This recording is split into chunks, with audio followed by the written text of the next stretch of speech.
tema se titula La verdad bíblica acerca de la Semana Santa. Juan capítulo 8, versículo 32. Y conoceréis la verdad, y la verdad os hará libres. Este tema, la verdad bíblica acerca de la Semana Santa, es poco debatido en los círculos sociales, culturales, académicos, científicos, políticos, pero especialmente en el ámbito religioso. Y hoy vamos a analizarlo a la luz de la Biblia. Vamos a comenzar este tema, vamos a descomponerlo en dos partes. Semana Santa, comenzaremos con el término semana. ¿Por qué es llamada semana? Primero que todo, el concepto de semana como una unidad de tiempo de 7 días literales, a diferencia de las otras unidades de tiempo como el día, como el año, no tienen su fundamento en movimientos astrales ninguno. Su fundamento está en los días que se tomó el Señor para la semana creacional, para organizar este planeta a fin de que fuera habitable, a fin de que el hombre, ¿verdad?, le cuidara, lo prosperara y habitara en él. Génesis 2:2 nos dice: y acabó Dios en el 7º día la obra que hizo. Y acabó Dios en el 7º día la obra que hizo. Y reposó en el 7º día de cuanto había hecho. Entonces ahí está, ¿verdad?, el señalamiento, ¿verdad?, del tiempo que el Señor utilizó para la semana creacional.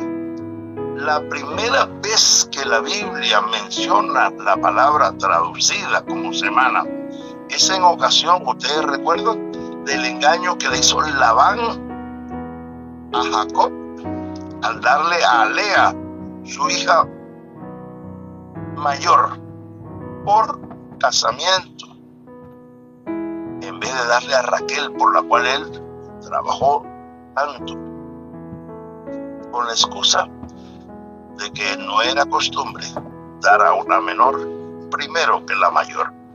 Ahí aparece por primera vez la palabra semana. Me gusta lo que dice la nueva versión internacional. En Génesis 28:27 dice: por eso le dice Labán a Jacob, por eso cumple la semana nupcial de esta, o sea, de Lea, y por 7 años más de trabajo te daré la otra, o sea, la menor, Raquel. Y el término hebreo usado o traducido como semana es Shavuá, S-H-A-B-U acentuada a Shavuá, usado denominacionalmente o nominativamente y de acuerdo al contexto significa 7 días literales. Miren, apreciados, usted puede buscar en cualquier fuente, ¿verdad?, cuál es el fundamento de la semana de 7 días y no lo va a encontrar en ninguna parte. La única explicación, la única razón, el único fundamento es el tiempo que utilizó el Señor en la semana creacional. Segundo, los eventos a que hace referencia esta conmemoración, esta celebración religiosa, toman más de una semana. Es increíble. Los eventos que se están celebrando toman más de una semana, concretamente 8 días. De domingo, llamado Domingo de Ramos, a domingo, llamado Domingo de Resurrección. Y esto crea una inconsistencia nominal. Una semana de 8 días. Y yo ayer hacía una pregunta a varios grupos Ya.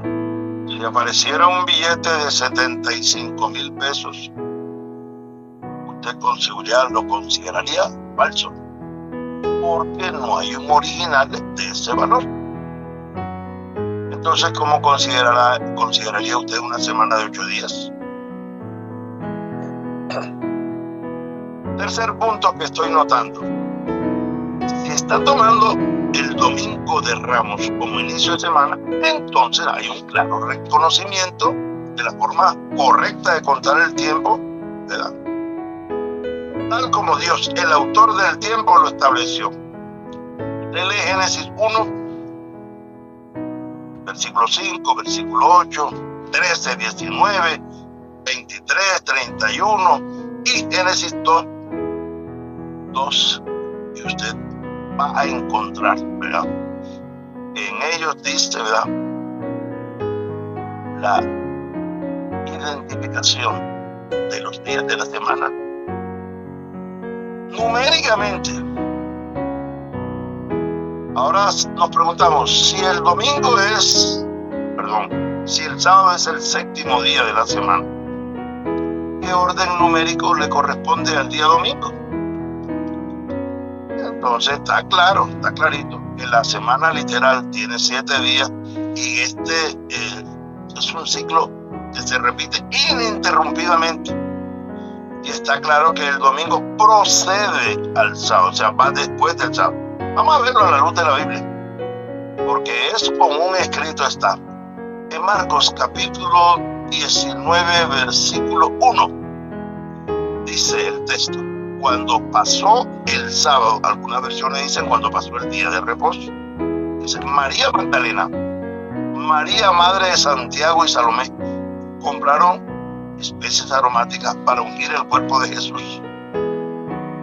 Cuando pasó el día de reposo, cuando pasó el séptimo día, cuando pasó el sábado, dice versículo 12. Y muy temprano, el primer día de la semana, llegaron al sepulcro a la salida del sol. Ahí está clarito que después del séptimo día, el día de reposo señalado en la palabra de Dios, el primer día de la semana, el que la gente celebra como domingo de resurrección. Entonces, el primer día de la semana es domingo. Es interesante. ¿Saben?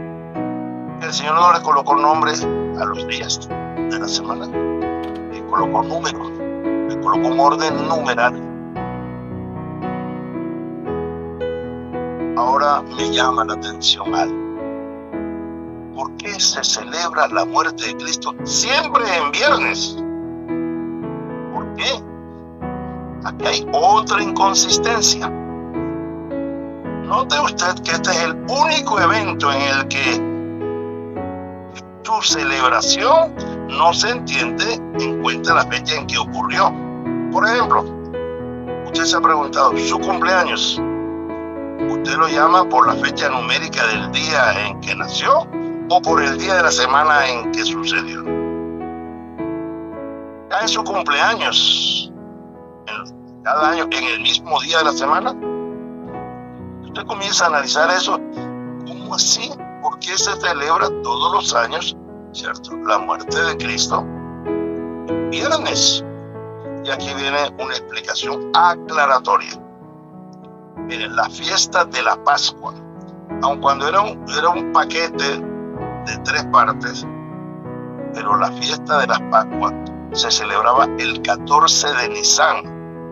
Usted puede mirarlo allí en Éxodo, en el capítulo 12, versículo 6. Sin importar qué día de la semana cayera.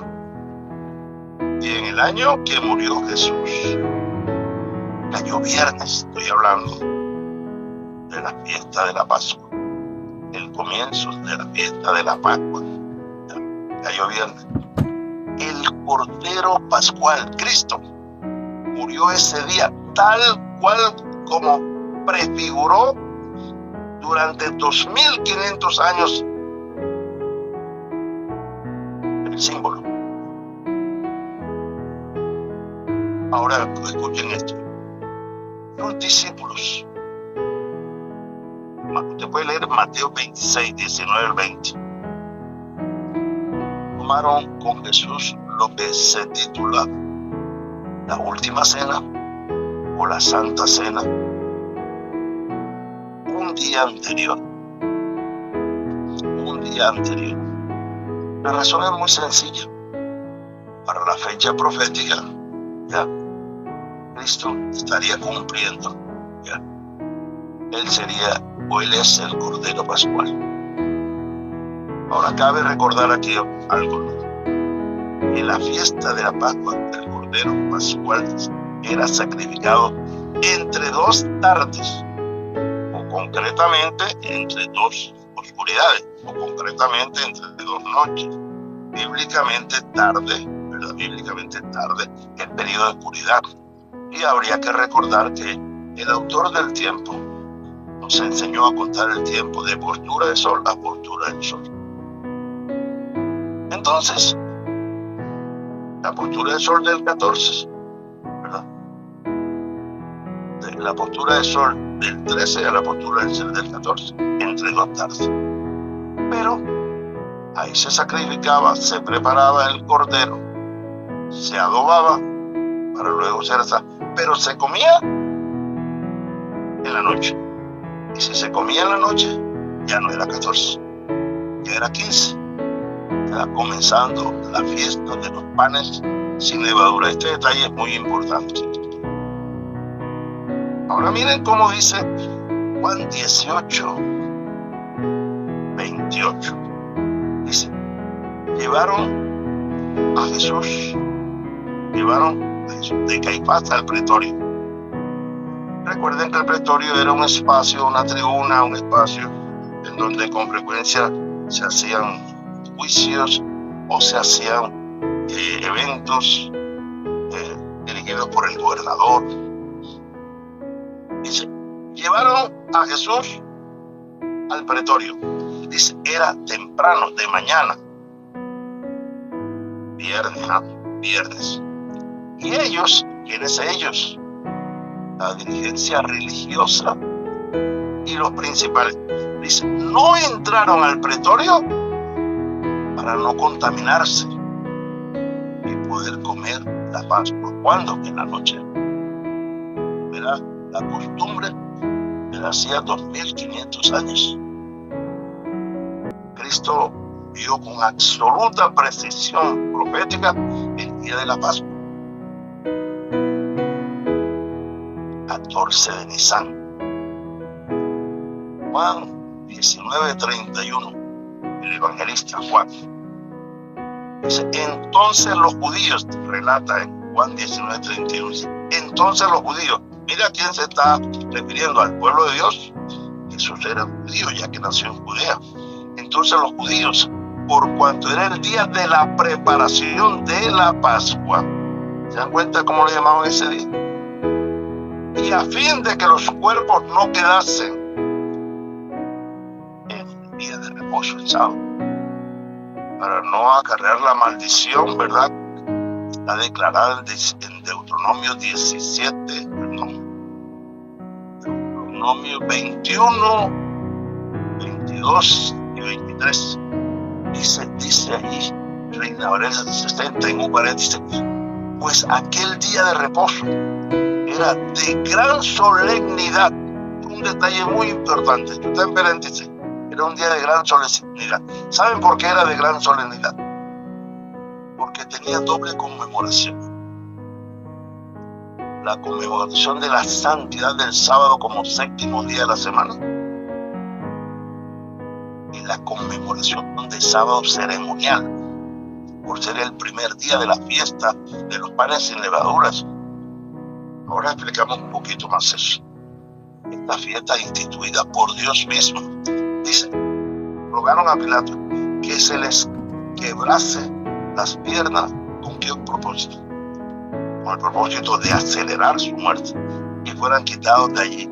Es decir, querían evitar que se pusiera el sol, viniera el séptimo día de la semana, sábado santo, y todavía los cuerpos estuviesen allí expuestos. apreciados, ya dijimos que hay que tener en cuenta que el día comienza y termina bíblicamente, el día bíblicamente con la postura del sol. Usted lo puede mirar en Génesis 1:1, que dice siempre al término de cada día, y fue la tarde y la mañana el primer día, y fue la tarde y la mañana el segundo día, y así sucedió, menos del sábado, dice, menos del sábado. Levítico 23:32, su última parte dice: de tarde a tarde guardaréis vuestro reposo. De tarde a tarde, de postura de sol a postura de sol. Ahora, apreciado, me llama la atención algo. ¿Por qué es llamada santa esta celebración? Ya explicamos por qué es llamada semana. Vamos a explicar por qué es llamada santa, o preguntarnos. Miren, apreciados, en cuanto a unidades de tiempo, el único periodo santo declarado es el séptimo día de la semana, el sábado. Es de la creación. Ahora, ¿por qué el sábado es santo? La única y suficiente razón, ¿verdad?, la encontramos en la misma palabra de Dios. Génesis 2:2 dice: y acabó Dios en el séptimo día la obra que hizo, y reposó el día séptimo de toda la obra que hizo. Y el versículo 3 dice: bendijo Dios el día séptimo y lo santificó, es decir, lo apartó para un uso sagrado. Ahora da la razón, porque en él reposó de toda la obra que había hecho en la creación. Como se pueden dar cuenta, ¿verdad?, la razón por la que el sábado tiene una bendición especial y es santo es porque en ese día el Señor reposó de toda la creación. Es decir, Él reposó de todo lo que había hecho. ¿Reposó qué día? El séptimo día, que nosotros denominamos en nuestro lenguaje sábado. Ahora hay un detalle importante que debemos darnos cuenta. Un detalle importantísimo. ¿Cuál es el detalle? Él santifica, hace la declaración de santo al final del día, no al comienzo, cuando ya había trabajado, cuando ya había reposado. Entonces lo bendice y lo declara santo. Mire que dice, no dice por cuanto había de reposar, no, dice por cuanto reposó. Un presente ya que resume lo que había hecho en todo el día. Fue al final, después de haber reposado, después que la pareja inmaculada había estado observando todo lo que el Señor hacía ese día. ¿Y qué era lo que el Señor hacía ese día? Gloriarse, lleno de satisfacción por toda la creación hecha. Por eso es que una de las cosas que nosotros damos gracias cuando abrimos nuestros ojos cada día es por contemplar las maravillas de la creación, aún maltrecha, desgastada, contaminada, pero sigue siendo maravillosa. Y yo me pregunto, ¿es bíblico celebrar los eventos ocurridos esa semana? Solamente vamos a estudiar un día. No vamos a tomar los 8 días, solamente vamos a estudiar uno, ¿verdad? En el contexto, ¿verdad?, de los que se hizo durante 2500 años. Levíticos nos da contundentemente una claridad al respecto. Levítico capítulo 23, versículo 4 de la versión Reina Valera 60 dice: estas son las fiestas solemnes de Jehová, las convocaciones santas a las cuales convocaréis en sus tiempos. Comienza el versículo, dice: en el mes primero, hemos señalado que el mes primero es Nisan. A los 14 del mes, a los 14 días del mes, entre las 2 tardes, Pascua es de Jehová. Él mismo lo estimó y lo estipuló lo implementó. Versículo 6. Y a los 15 días, o sea, al día siguiente, a los 15 días de este mes de Nisan, es la fiesta solemne de los panes sin levaduras a Jehová. 7 días comeréis panes sin levadura, y el primero de esos 7 días tendréis santa convocación. Ningún trabajo de siervo haréis. Y ahí es lo que nosotros hemos llamado sábados ceremoniales. Llamamos el término sábados porque eran santas convocaciones que no se debía trabajar. Santa convocación. Y aquí tenemos la primera. El primer día de los panes sin levadura.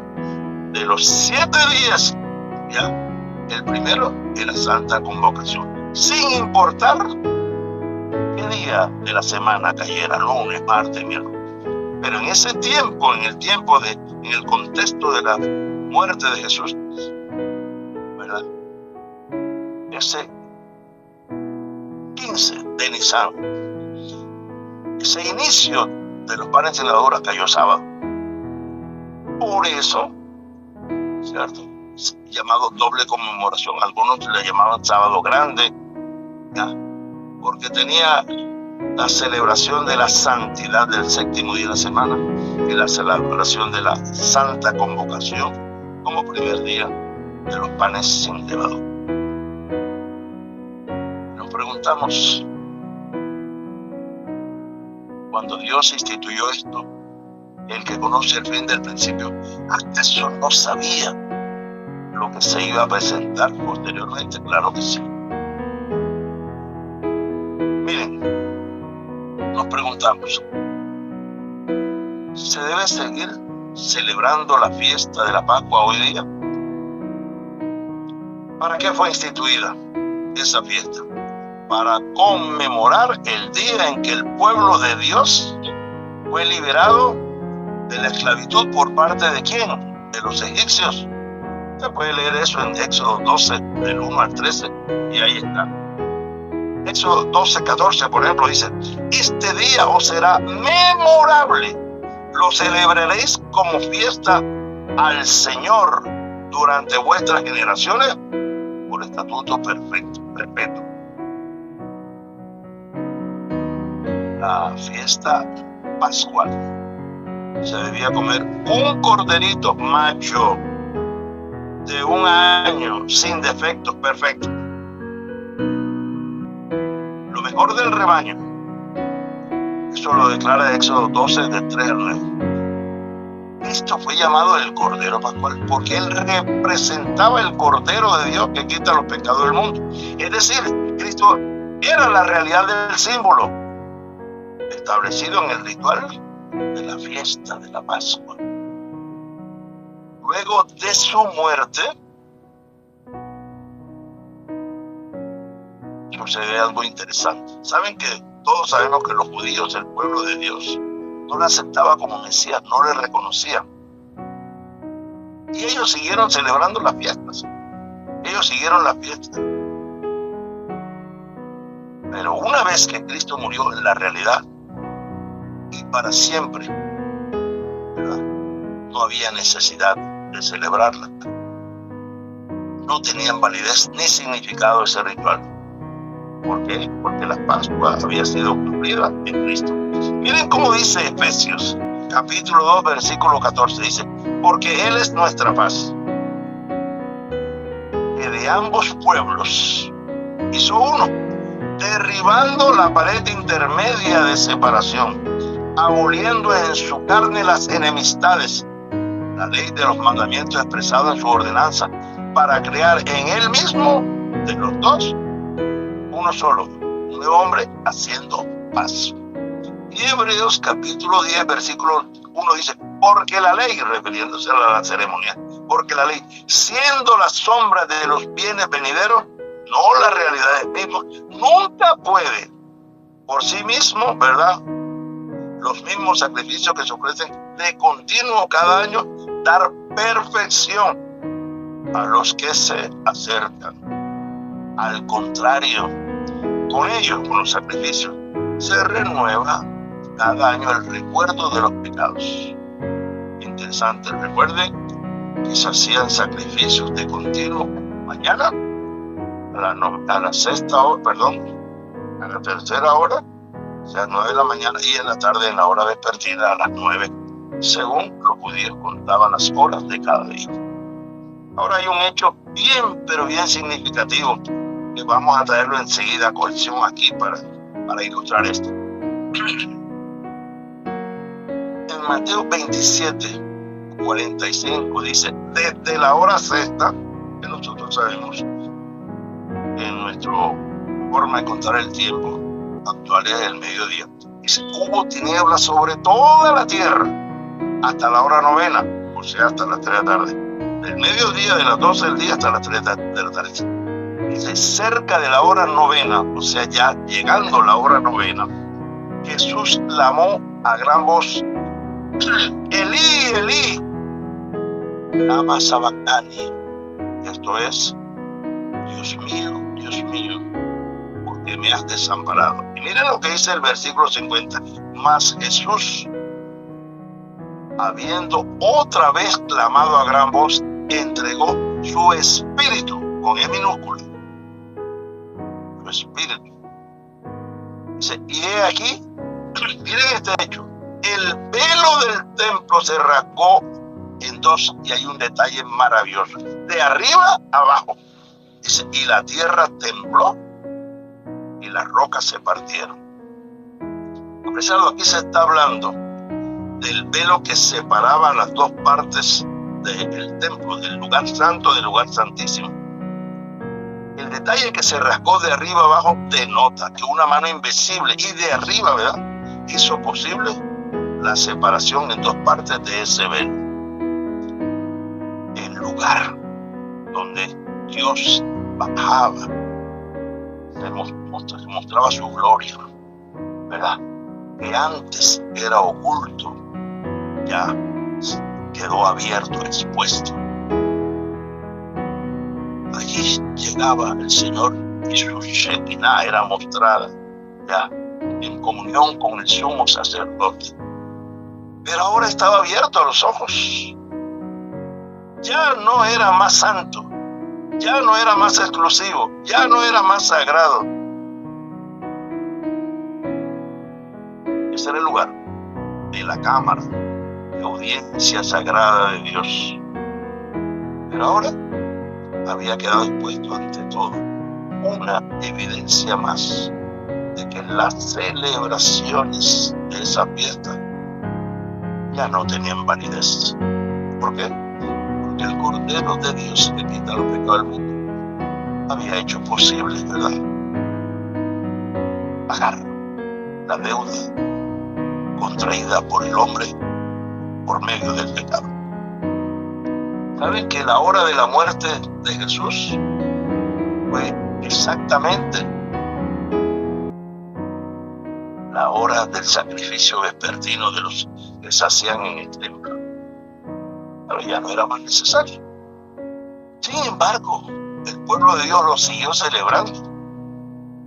Lo dice la Biblia. Miren, ahí lo tienen, Hechos capítulo 12, versículo 1. Miren cómo dice, en aquel tiempo, después de la muerte de Jesús y la dispersión, y en aquel tiempo el rey Herodes echó mano de algunos de la iglesia para maltratarle y mató a espada a Jacobo, al hermano de Juan. Y viendo que les había agradado a los judíos esto, procedió también a prender a Pedro. Y dice el texto, eran entonces los días de los panes sin levadura. Siguieron celebrando. Recuerda que esta fiesta inicia con la Pascua, ¿verdad? Como dice Levítico 23, 5 y 6. Dice, y habiéndole tomado preso a Pedro, dice, le puso en la cárcel, entregándole a 4 grupos de soldados cada uno para que lo custodiasen. Y miren cómo remata el texto. Y se proponía sacarle al pueblo después de la Pascua. Siguieron celebrando. Ellos no aceptaban que Jesús era el Cordero Pascual, que Jesús era el Mesías, que Jesús era el Salvador del mundo. ¿Hay alguna declaración bíblica con respecto a la vigencia de la fiesta de la Pascua? Sí. Dios no nos dejó en tinieblas ni ignorantes en esto. Desde el Antiguo Testamento lo dijo. Oigan bien este poderoso texto. Oseas capítulo 2, versículo 11. Oseas capítulo 2, versículo 11. ¿Cómo estaba predicho lo que estamos diciendo? Dice Oseas 2, 11. Haré cesar todo su gozo y sus fiestas, sus lunas nuevas y sus días de reposo, estos sábados ceremoniales y todas sus festividades. Oseas 2:11, Antiguo Testamento. Ya estaba pronosticado el fin de este ritual, de esta celebración para su pueblo, Hay un texto muy controversial, controversial por la forma como se ha interpretado, pero muy apropiado para este momento. Ese texto está en el contexto de la muerte de Cristo por nuestros pecados. Ahí habla del fin de la ley ceremonial. La fiesta religiosa, entre otras cosas, eran muy ricas en comida y bebida. La fiesta religiosa instituida por el Señor, te iba a comer, te iba a beber. Estoy hablando del vino saludable. Dice Colosenses capítulo 2, versículo 16, uno de los textos que escriben los contradictores, los enemigos de la ley de Dios, de los 10 mandamientos. Dice Colosenses 2:16, dice: por tanto, ahora hablamos de por tanto, nadie os juzgue en comida o bebida, o en cuanto a días de fiesta, luna nueva o días de reposo. Pero aquí se refiere a los sábados ceremoniales, porque si usted lee todo el contexto, se está refiriendo al ritual. Dice todo lo cual, de eso que acabamos de hablar, ¿verdad? Comida, bebida, días de reposo, luna nueva. Dice todo lo cual era sombra, incluyendo la Pascua, era sombra de lo que había de venir. Pero la realidad es de Cristo. ¿Saben? Les voy a explicar muy rápidamente en palabras sencillas esto. Estos ritos y ceremonias ya no eran necesarios, porque la realidad era Cristo. Por lo tanto, nadie debía juzgar como infractor a alguien que no lo celebrara. ¿Están oyendo eso? Nadie debía juzgar como infractor a alguien que no lo celebrara. Por eso nadie juzgue en cuanto a comida, bebida, en cuanto a días de reposo, días de fiesta, luna nueva. ¿Por qué? Porque ya no era necesario. Y por considerarlo apropiado, voy a leer una porción de la obra de una escritora cristiana norteamericana, a quien yo considero en lo personal la mejor intérprete, la mejor inferente bíblica. Dice ella en una de sus obras, dice: Cristo se hallaba en el punto de transición entre los dos sistemas y sus dos grandes fiestas respectivas. Él, el Cordero Inmaculado de Dios, estaba por presentarse como ofrenda por el pecado, y así acabaría con el sistema de figuras y ceremonias que durante 4,000 años había anunciado su muerte. Mientras comía la Pascua, dice, con sus discípulos, instituyó en su lugar el rito que había de conmemorar su gran sacrificio. La fiesta nacional iba a desaparecer para siempre. El servicio que Cristo establecía había de ser observado por sus discípulos en todos los países a través de todos los siglos. La Pascua fue ordenada como conmemoración del libramiento de Israel de la servidumbre egipcia. Dios había indicado que año tras año se les repitiera a los hijos cuando preguntaban el significado de aquel ritual, que se les repitiera la historia. Así había de mantenerse fresca en la memoria de todos aquella maravillosa liberación. Y ahora dice, el rito de la cena del Señor fue dado para conmemorar la gran liberación obrada como resultado de la muerte de Cristo. Este rito ha de celebrarse hasta que Él venga por segunda vez con poder y gloria.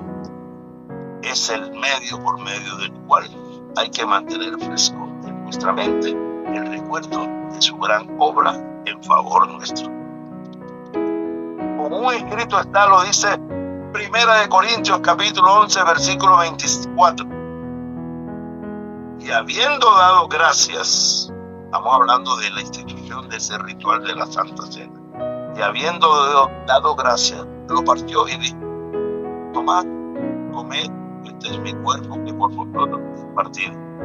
Haced esto en memoria de mí. Asimismo tomó la copa, después de haber cenado, diciendo, esta copa es el nuevo pacto en mi sangre. Haced esto todas las veces que la bebiereis en memoria de mí. Así pues, todas las veces que comiereis este pan y bebiereis esta copa, la muerte del Señor anunciéis hasta que venga. ¿Por qué se sigue celebrando la fiesta llamada Semana Santa, apreciado? Si no es bíblico, ¿por qué? Lamentablemente, apreciado, la verdad nunca ha sido popular. La verdad nunca ha estado en manos de la mayoría. El hombre cree en Dios, pero lamentablemente no le cree a Dios. El hombre prefiere seguir otra línea de pensamiento. Tengan en cuenta, por favor, que todo lo que no esté de acuerdo con la palabra de Dios está contra ella. Nueva versión internacional. Mateo 12:30 dice, el que no está de mi parte está contra mí, y el que conmigo no recoge, esparce. Amados, hay uno que está interesado en que no le creas a Dios y por lo tanto no le sigas. Hay uno que se presenta con apariencia de piedad. Hay uno que se disfraza de religión. Mucho cuidado, porque Proverbios 14:12 dice, hay caminos que al hombre le parecen derechos, pero su fin es camino de muerte. Apreciado, le diría yo a quienes escuchen este mensaje y lo desconocen, ahora que conocen la verdad bíblica acerca de estas fiestas, que no es ni santa ni semana, ¿qué decisión tomarás? Hechos 5:29 registra una pregunta parecida. Pedro y los apóstoles respondieron, ¿qué haremos? Es necesario, es preciso obedecer a Dios antes que a los hombres. Y para concluir esta enseñanza, quiero citar un texto poderoso que encontré. Juan 13:17 dice, si sabéis estas cosas como lo saben a ustedes ahora, bienaventurados seréis si las hiciereis. Voy a repetir. Juan 13:17. Si sabéis estas cosas, bienaventurado seréis si las hiciereis. Es decir, si las pusieras en práctica. Ya no hay excusa. Ya nadie puede decir, no sabía. No tenía claridad bíblica. Usted puede sacar sus propias conclusiones.